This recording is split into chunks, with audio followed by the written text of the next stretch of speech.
heç kimə demədikləri riyazi üsullarla bir neçə dəqiqə ərzində istədikləri məlumatı öyrənə bilirlər.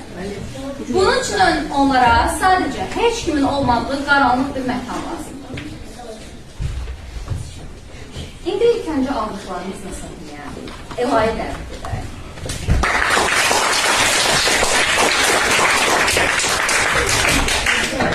Ela'nın bu xüsusi istedadı çox maraqlıdır.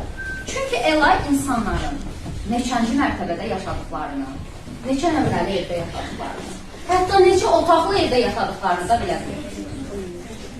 Mən Ela. Mənə kömək etmək üçün sizdə bir nəfər seçməliyəm. Mən də istəyirəm ki, Səbinə müəllimi neçə evdə, hansı ev nömrəsində və neçənci mərtəbədə yaşadığını bilin. Siz ev nömrənizi 2 dəfə artırıb, üzərindən 5 əlavə edin. Çəkirsiniz. Ben çekirim. Yəni onun müəllimə, sizə kalkulyatı da verək. Kalkulyatı da verək. Ya özünüzdə varsa elə də istifadə edə bilərsiniz. Ela'ya kömək etmək üçün. Amma kalkulyatınız varsa çox gözəl.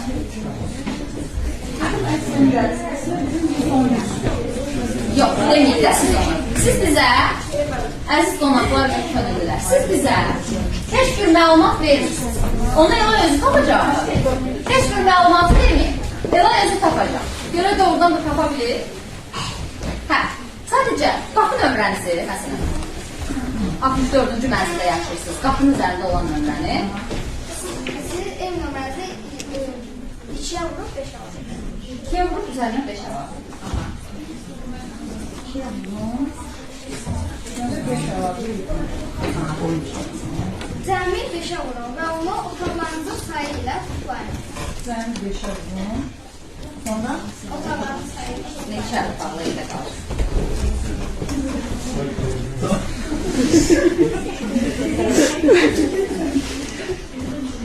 Sən bence gözləyir. Çox gözləyir. O zaman sən əlavə edir, sonra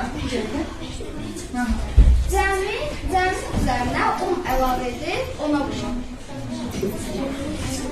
10 əlavə edib, 10'a vurun. Alman ədədi neçənci mərtəbədə yaşadığımızı, neçə mərtəbədə evdə yaşadığımızı üzərinə gəlməz. Nəticə mən deyim. Mən sizin neçənci mərtəbədə yaşadığımızı, hansı ev nömrəsində və neçə otaqlı evdə yaşadığımızı biləcəm. 5811 alındı. bunun üçün Ela'ya nə lazımdır? Qaranlıq bir kimin olmadığı, qaranlıq bir Allah sənin işin olmadığı qaranlıq bir yatama. 11. 5811. İndi Ela orada qaranlıq məkanda ne diyecek mən də bilmirəm. Hazır olanda yəqin çözüb gələr.